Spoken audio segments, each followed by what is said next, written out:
Bhajpa join कर ली। संघ शक्ति कलयुग है। कलयुग में अगर कोई चीज़ काम करेगी तो वो संघ और संगठन ही काम करेगा, वही सबसे बड़ी शक्ति है। कांग्रेस आरोप लगा रही है कि आपने बड़े वादे किए थे, कांग्रेस ने अचानक नॉमिनेशन वापस ले लिया है। सीधी सी बात है, जब आप ज़मीन पर जाते हैं, आम जनता से मिलते हैं, लोगों से मिलते हैं, उनकी मानसिकता को समझते हैं, उनके मर्म को समझते हैं, उनके दर्द को समझते हैं, तो उसके लिए जो सबसे अच्छा रास्ता होता है उनके दुखों का निराकरण करने का, उस रास्ते पर चल पड़ा।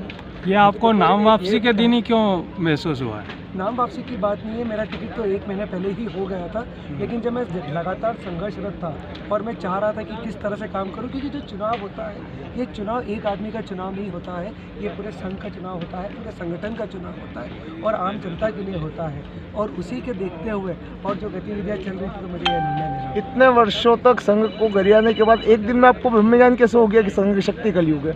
संघ शक्ति कलयुग है इसलिए क्योंकि जो आपको दिखता है, जब आप चुनाव लड़ना चाहते हैं, जब आप विधानसभा का चुनाव लड़ते हैं तो विधानसभा आपके पूरे हाथ में होती है, लेकिन जब आप लोकसभा लड़ते हैं, 8 विधानसभा के बराबर एक लोकसभा होती है और लगभग 2500 से 2600 बूथ उसके अंदर होते हैं, लेकिन उन बूथों तक आपकी विचार पहुंचना, आपकी बातें पहुंचना, आपका काम कराना और उन लोगों तक मैसेज कन्वे करना, ये काम पूरा जो करती है वो टीम करती है और संगठन करता है, और वो संगठन अगर काम करेगा तो ही आपकी चीज़ें। जीतू पटवारी ने कहा है कि आपके पास पुराने प्रकरण हैं, उसको उजागर कर दिया है, तो कहीं कहीं डर की वजह से आप कांग्रेस छोड़। मैं 3 दिन पहले भी बोल चुका हूँ इन बातों को लेकर। पिछले 22-23 साल से काम कर रहा हूँ बाजार में। इन 22-23 साल में सिर्फ एक प्रकरण मेरे ऊपर चल रहा है, जो कि मैंने अपने नामांकन में भी डाला है और वो बड़ा विदित है, और किस आदमी ने लगाया है ये भी विदित है।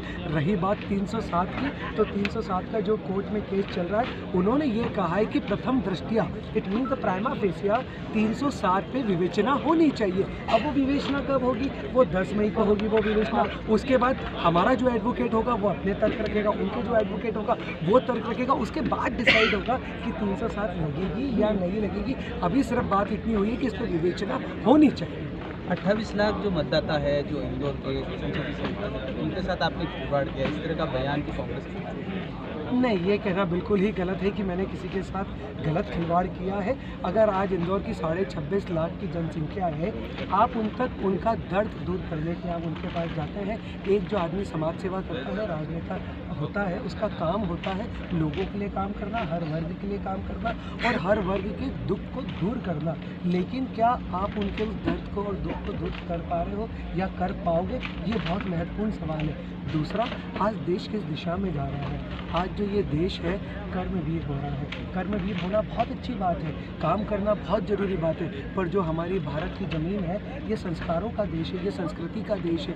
यहाँ पे आदमी के अंदर धर्म का पैमाना होना बहुत ज़रूरी है अगर आपको सही काम करना है। और ये धर्म का पैमाना आज कहाँ से रह रहा है, ये पूरे 140 करोड़ लोग जानते हैं। जब आप मंच से कहते थे कि सब धर्मों का सम्मान करना चाहिए, लेकिन आज अचानक हिंदूवाद की बात कर रहे हैं। मैंने शायद आपने मेरी चीज़ को गलत लिया।